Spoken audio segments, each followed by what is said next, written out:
think with any startup business, all you need confidence to grow. And that confidence comes from increasing sales. If the whole process is made easy, you are going to grow as a company and as a business. And that gives you the confidence to then invest.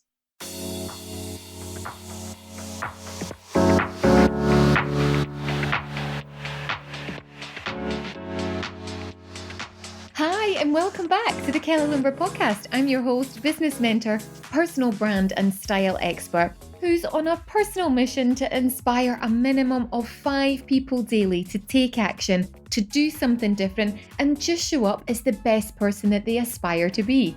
Are you one of my 5 a day? I love getting all your messages, those that screenshot having listened to one of the podcast episodes and said, wow, this was a great takeaway. Or maybe you were just inspired by something that you've seen somewhere else and it's just made you do something different today. If you haven't already, come and say hi at Kelly Lumberg Official on Instagram. And if you're not on Instagram, what about LinkedIn? Come and say hi. I'm spending a bit of time there just now, really enjoying the different connections and just the different ways to communicate there. So drop a review on Apple Podcasts if you haven't already, and let me know how you're getting on. In this episode, I speak to Erika Doyle. Now, she is the champion of the zero alcohol revolution, which is happening here in the UAE, and the founder of Drink Dry. Now, for those that have maybe followed me for a while on social media, know that I'm partial to a rosé or 4 at the weekend. And I was really super curious to learn about the brand, the fast business growth, and the target market, which is not who you think it might be. Drink Dry is the UAE's first and only premium non-alcoholic drinks marketplace. And the idea came from Erika when she decided to give up alcohol as she was really keen on starting a family of her own. And she goes into detail about this. And you'll hear that she's got this huge, unwavering passion and motivation for this zero-proof drinks. And not just that, but that it tastes nice and it doesn't make you feel like necessarily you're having so many calories or you're something that is just doesn't taste nice. She focuses on quality, customer service, and they really believe, and I say they really believe because it's magazines have nominated her, and her customer service. Customers have told her that's what's brought the success and recognition over the past 12 months. So I really think you're going to enjoy this episode, so let's get into it. Welcome to the show, Erika. It's great to have you. Thank you so much for having me. We are going to be talking about something I'm actually really excited about for a number of reasons. One, because let's say it's alcohol related, but it's also non-alcohol related. And for anyone who follows me on social media, know that most weekends I have a glass of rosé in my hand, and I am partial to 1 or 2 glasses by the pool on a Friday. But that is not what this is about. And I think it's only right that you start with a little bit of an introduction and, you know, your backstory, and just kind of introduce yourself to the audience. Okay. So my name is Erika Doyle, and I'm the founder of drinkdrystore.com. And we are the first and only premium non-alcoholic drinks marketplace actually in the whole of the GCC. And it's a real, it's a project of love and passion, and it's personal to me. I gave up alcohol probably 6 years ago. For family reasons, me and my husband wanted to have children.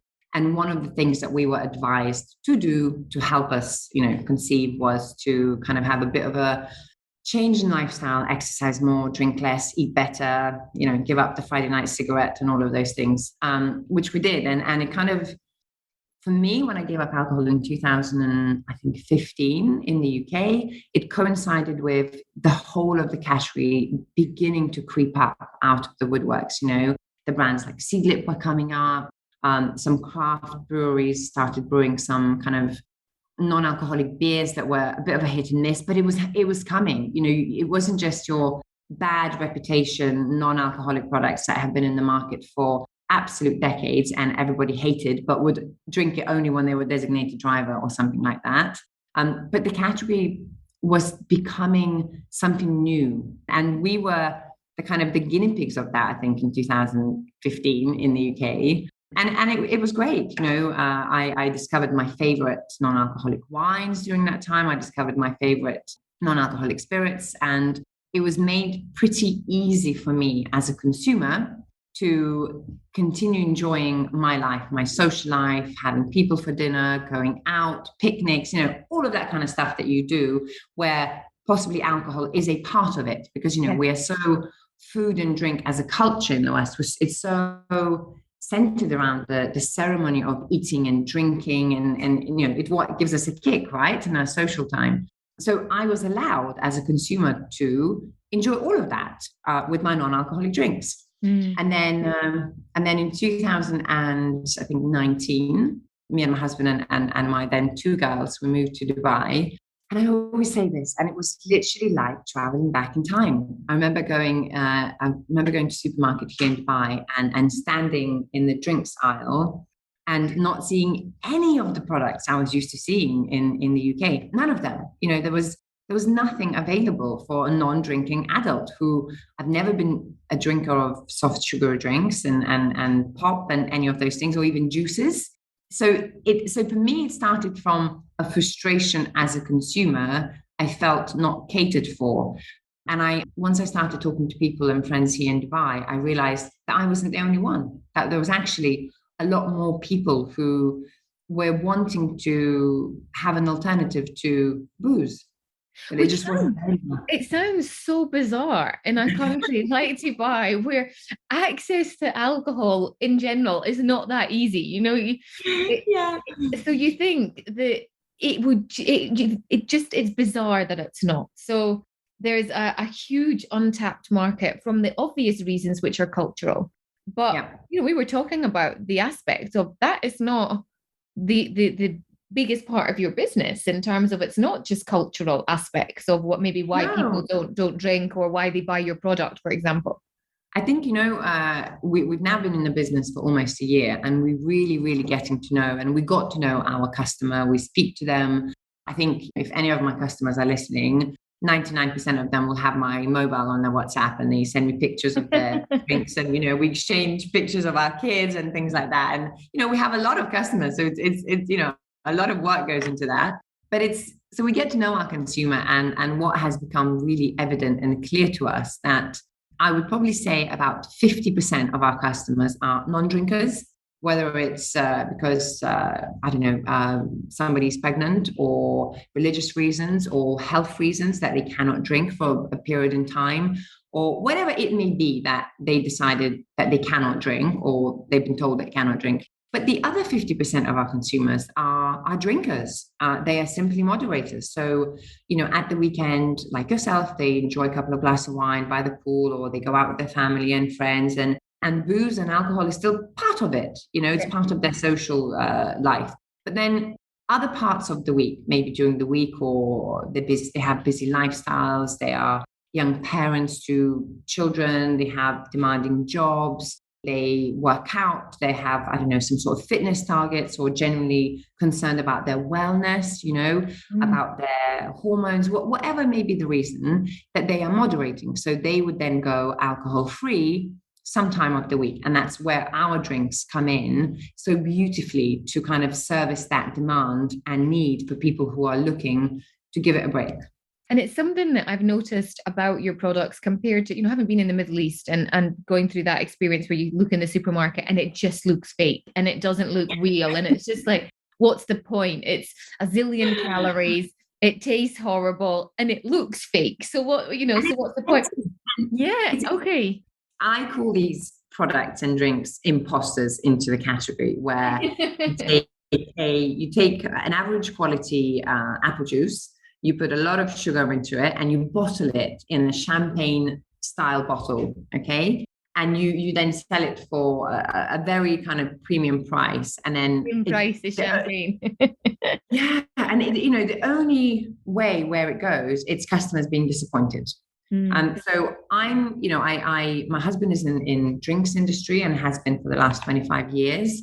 We as a family have a business in drinks industry. So drinks has always been part of my lifestyle. My own personal professional background is actually history and politics. So I worked in Whitehall in London, nothing to do with drinks, but it's always been part of my everyday life, Yeah. So I'm I'm a snob when it comes to wines. I'm a snob when it comes to spirits and beers and all of that stuff. So when I set out to find premium non-alcoholic drinks, the bar was set super, super high.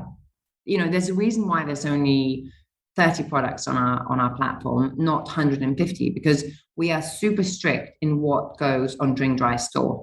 Because I feel like one of the best things that we now have from our customer is trust.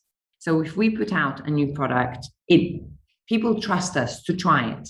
It still may not be their favorite wine. They still might go back to the one that they've been drinking up until now, but they trust us to try it because they know that the quality of the product will be superb.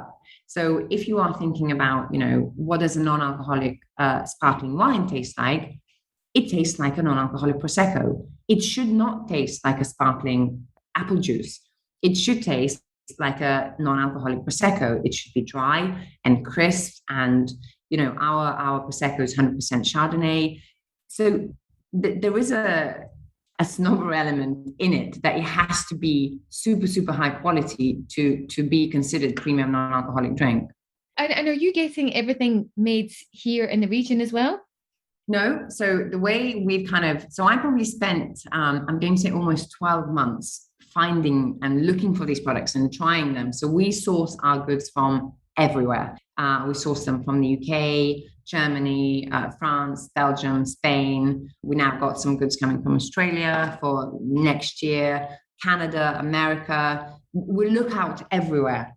South Africa is the best, if you like. Absolutely. So yeah, we try to make sure that we don't limit ourselves to only just Europe, there's nothing available in the Middle East, so we have to look out. But we go globally and see what's available, and we do really rigorous tasting with it. We try it, and if it's good, then we do another tasting session and another one, and we'll get people's opinions, and only then the product kind of sticks.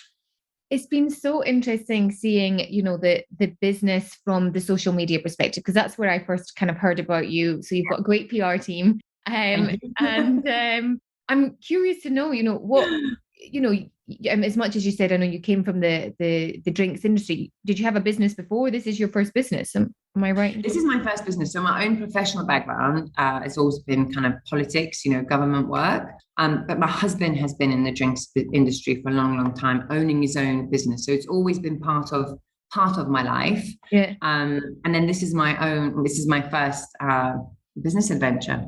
First business adventure, but this is the fourth baby? Or was this in between the second or third baby? Is this baby number 3? And because you've got 3 kids, It is. So I've got 3 little girls. I have a 4-year-old, a 3-year-old, and a 6-month-old baby. And she slotted in halfway through the Drink Dry journey. So I think Drink Dry is number 3, and then my last one is number 4.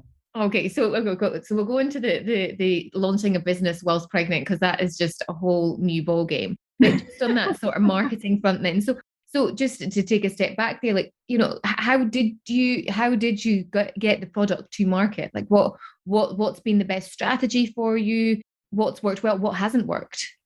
And look, like with anything, we are a new business. There hasn't been a business like ours before. So there hasn't been a product like ours before in the market. So we had no previous sales history of anything to go by. I don't know, if you were bringing in a new ketchup brand into the market, right? You look at how many bottles of Heinz and other brands is selling in the market, and where you at least can then kind of build a pretty accurate business plan. With ours, we had no idea a lot of what we've done. So the business plan that we wrote, and we gave, this is going to be our Bible, last October.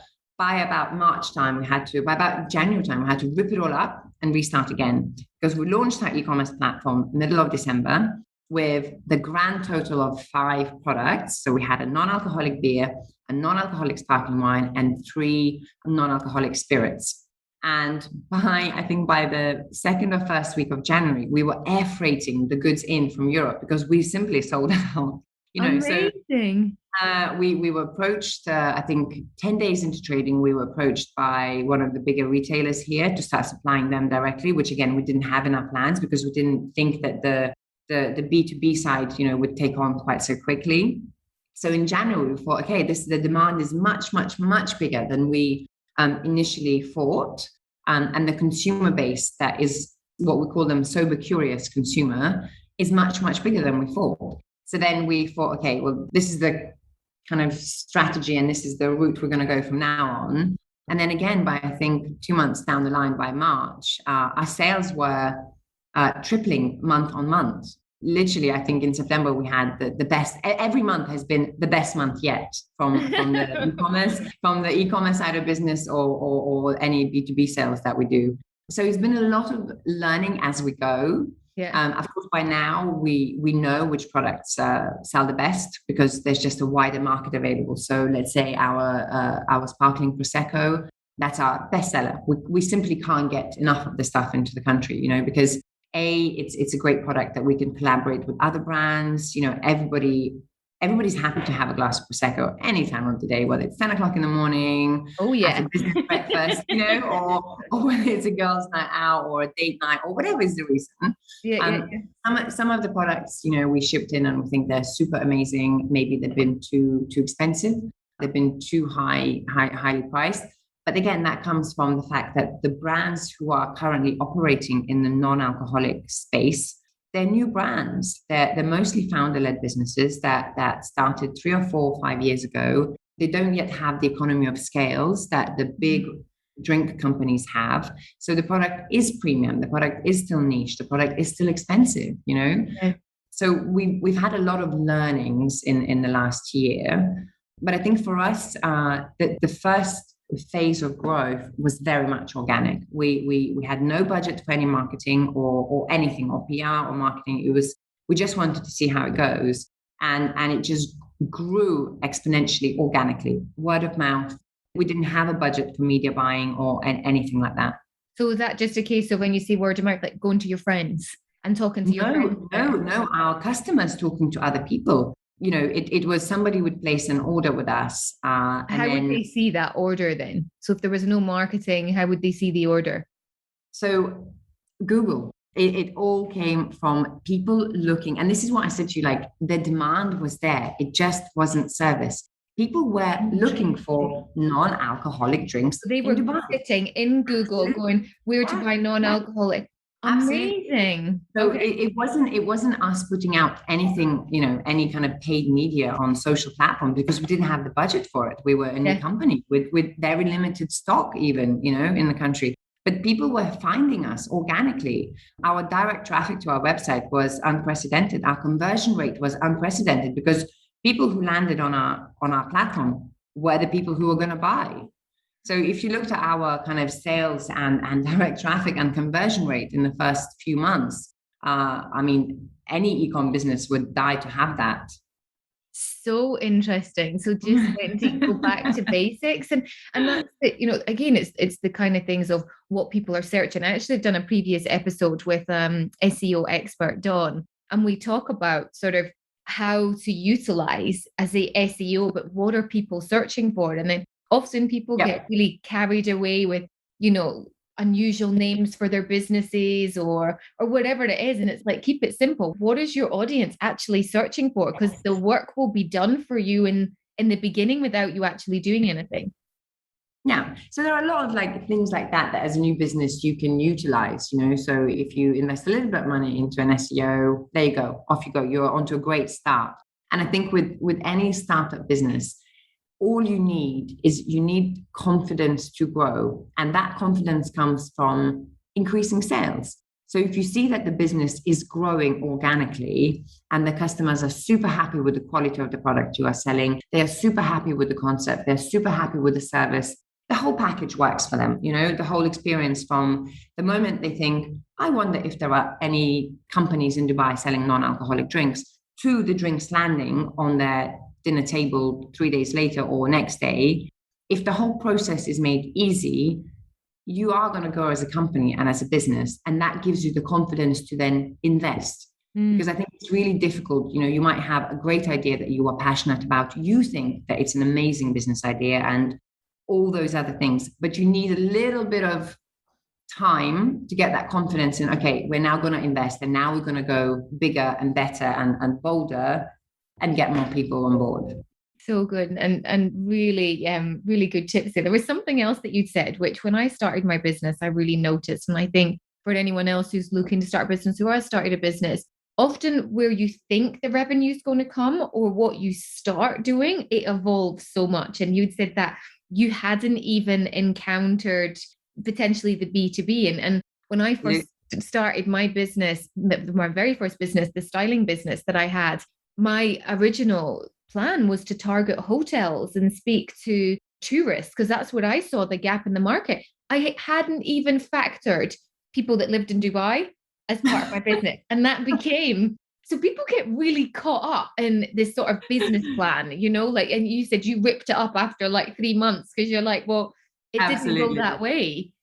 But you have to be, and I think that's one of the nicest things about being a small startup, you know, where you can be so pragmatic and you have to keep your mind open and not think that you know everything or you know best, or simply sometimes just go with the flow, go with what your customer is wanting. If you see that, you know, a particular product is selling so much better than you anticipated, invest into bringing another product like that. You know, maybe you're not even a fan of that product or that service or whatever it is that you are selling. Yeah. But if the market is looking for it, go with the flow. Yeah. You know, go with the flow and being pragmatic and kind of not fixating on the mistakes that you make, because boy, we made a lot of mistakes, you know. You have to. Yeah. And we do, but you know, the best thing that we do, we have a weekly team meeting and we kind of openly go, well, this worked this week amazingly, so we're going to focus on that next week. And this was absolutely shambles. So let's, you know, write it off, put it to bed and move on. We never talk about it again. We just move on and do whatever we think works.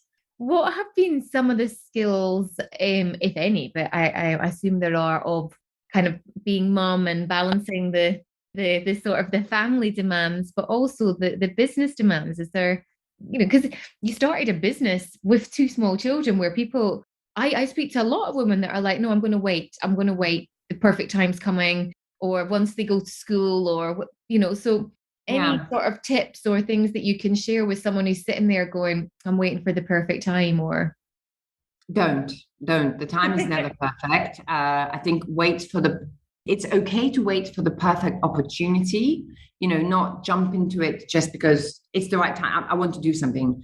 There's no harm in being a little bit cautious. You know, I wanted to start Drink Dry.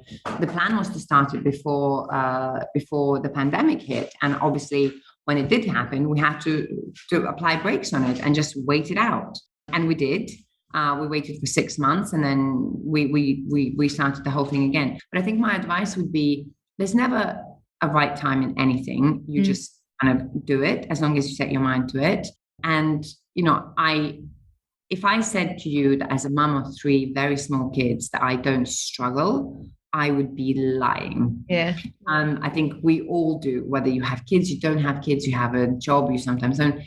There's always that natural struggle to it that, you know, I get mum guilt all the time if I stay at work a bit later, or I have evening meetings, or maybe sometimes my weekends are taken up by doing something work related. Of course, I'm ridden with guilt, but I think it's not letting it become the thing. You wake up the next day and it's a new day. Maybe yesterday you didn't spend enough time with your kids. So be it. Today you will. Maybe yesterday you spent too much time with your kids and you didn't do the work that you were supposed to do. So be it. Today is a new day. So you start again and you do better, or you shift your priorities, you know, and women are amazing in general. You know, we are definitely multitaskers. I can have 20 different things happening in my head and I can kind of juggle them all at the same time. So don't beat yourself up. Just always look at what you're good at, you know. And actually, in terms of the business advice, I was really lucky earlier in the year to get an amazing mentor from F&B industry here in Dubai, who, you know, I was really nervous to begin with that somebody would kind of take me on as a mentee and how's it going to work. And, you know, I was expecting almost somebody to tell me I have to be tougher, I have to be better, I have to be more business motivated and more business minded. And in fact, what the biggest learning that I took away from the last 6 months that the person's been mentoring me is be you. So I'm super sociable, personable person. When I meet somebody, whether it's through business or a fellow mom at school, I'm just natural. I like people. I talk to them, and I do the same in my business. For me, business is personal, and I'm okay with that.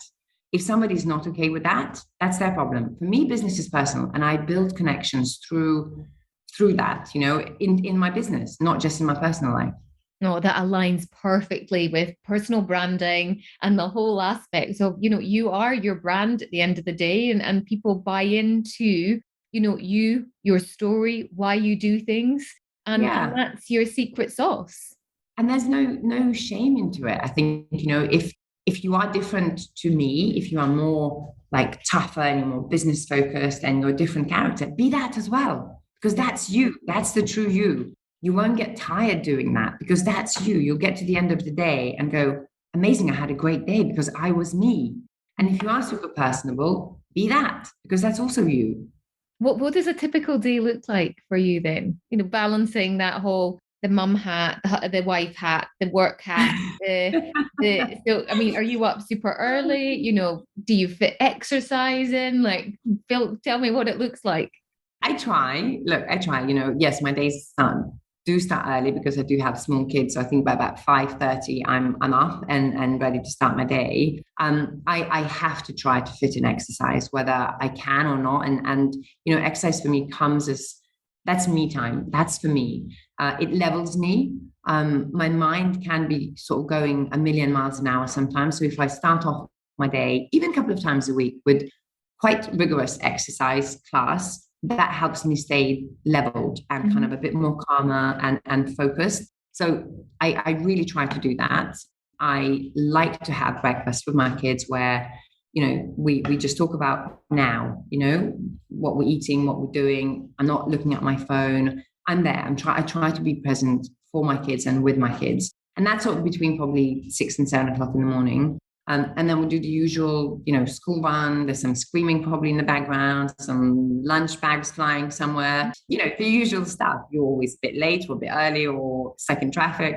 And then coming into office, I think with a startup, we're only a small team of 3, full-time people. We do everything. One day can be fighting fires where maybe deliveries went wrong yesterday and we'll have to kind of put our usual day-to-day tasks and we'll have to make that right and we have to make it happen. A next day you've got your accountant coming and you have to put your commercial hat on and, look into numbers and really try to understand where your business is going commercially, because that is the core of everything, right? And then the next day you think, okay, what's the plan for next year? What are the new products we're bringing in? Because yes, people love these products, but they will be soon wanting more and different. So then all of a sudden you are a sommelier looking at tasting notes of different wines and you're trying different things. And, and then the following day you have, I don't know, you have your PR and you have your marketing team meeting where that is all brand new to me. So even the terminology, I'm having to kind of learn on the fly. Really try to keep up, try to understand what's happening. It can be really exhausting because when you're doing something that is new to you, you're not just doing it, you are learning it, and then another day you may just simply put time aside to learn a new skill that is required in your running a new business, because you can't possibly have all the skills required. So you have to teach yourself and you have to invest time into learning and not be ashamed to say to your team, hey guys, I'm really going to spend half a day today looking at my management accounts and trying to make sense of it, because I spent half a day with my accountant and I thought I understood, but I don't. So I need to go back to the basics. And it's okay. So it's really varied in terms of the business point of view. And this is what I really, really enjoy, that no day is the same, that it varies very much. What's the biggest skill that you've learned recently then? Oh my goodness. I think definitely putting my commercial hat on and really understanding. It's one thing being, the face of the brand, having the passion for it, having the enthusiasm. I could sit here with you for 5 hours and absolutely bore you to death about what's happening in the non-alcoholic drinks industry. And that would be so much fun for me. But I have to then also think this is a business. This isn't, a little side fun project that I'm doing. I have people Yeah. who work for me who I'm responsible for their livelihoods. I'm responsible for them. So I have to make sure that as a business, it succeeds and we grow and we are profitable, that we can employ more people, we can give back to the community. So putting that kind of business commercial hat on, and to sometimes make tough decisions that you don't want to make, but it's the right decision for the business. That's tough. That's something I've really had to kind of learn. I think that's been the biggest learning for me. Yeah. I've got a couple more questions and then we'll sort of wrap up on that front. I'd love to know, is it the sparkling that's your favorite drink, or what's your go-to? And do you just like always have one in your bag to take round to people's houses and stuff? Like, how does it work? I do. We had a lovely event yesterday with some sort of fellow brands that we collaborate with, and they had an event and they were serving our sparkling wine. And they phoned me, I don't know, a few hours into it and said, we're running out. Panic, we're running out. People are loving this. Can you send some more? So kind of to make it happen quickly, I literally opened my own fridge and just packed up everything that I had in the fridge and kind of sent it to them. And yes, the sparkling was the majority of it. Yeah. For me, just, I've always enjoyed champagne and Prosecco when I was drinking. So that would have always been my go-to favorite product. And I think it's just such a good quality drink. So yes, my favorite there. But again, different occasions require different things. If I'm having dinner with my husband and we set the dinner table, we put the kids to bed and we're trying to make a date night out of it, then I will happily share a bottle of wine with him. Or if it's a Friday afternoon by the pool, my husband might have a beer and I'll have a gin and tonic.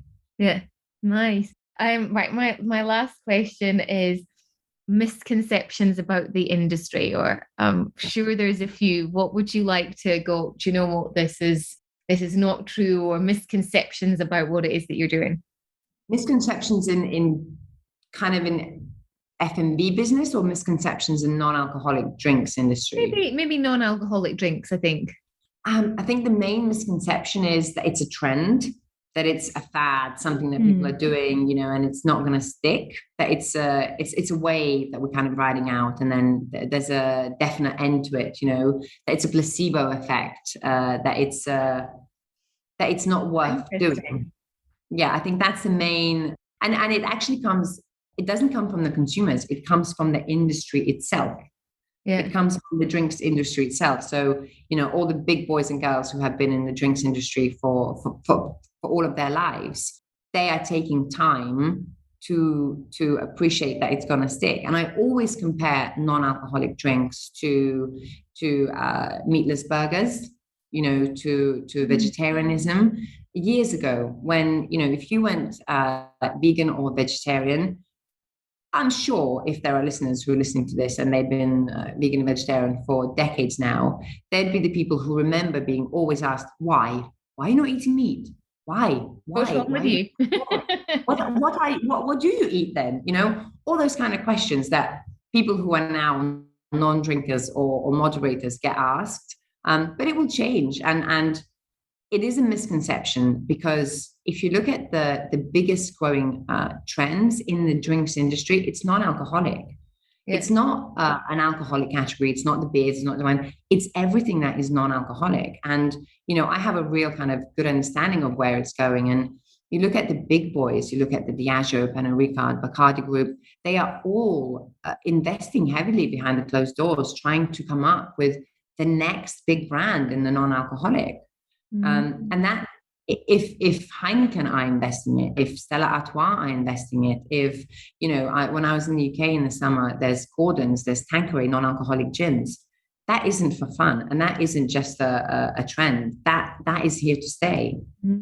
That's really interesting, because I didn't think that would be the answer. So I love it. Where can those listening buy what you're offering? So where's the best place? So the easiest and the fastest way is to visit our e-store, so drinkdrystore.com. We offer same-day delivery if ordered before 12 o'clock. The drinks arrive chilled and ready to be enjoyed. And we deliver everywhere in the UAE. We offer free delivery over, I think, 330 dirham threshold. It's now the month of Sober October. So I think that's a really good time for people to explore. And by no means, if you are somebody who enjoys your alcoholic drink, by no means are you not the person who should visit our e-store. You should, because we have some amazing drinks for you to try and see what you think. And then you can also find our drinks through Amazon, Noon, Choitrum supermarkets.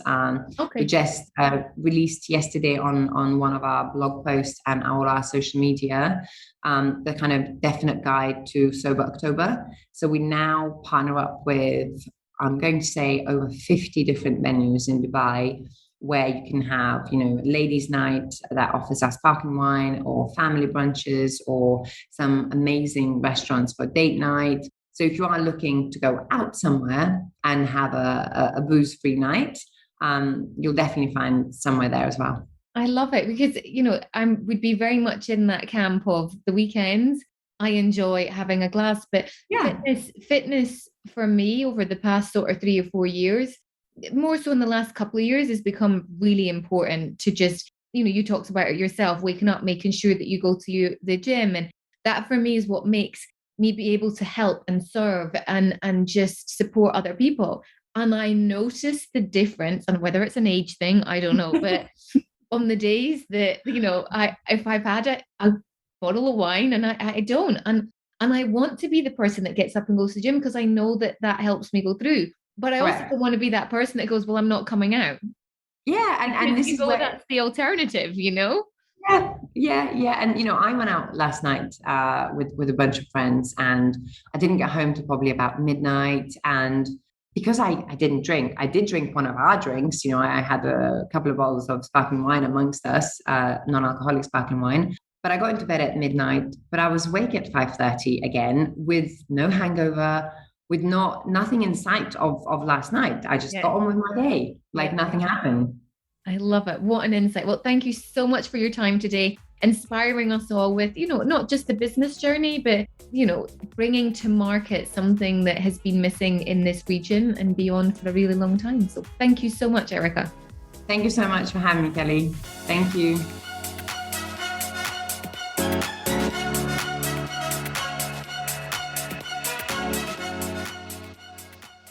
Thank you so much for being here and listening to the episode today. Were you inspired? What was one takeaway that really resonated with you?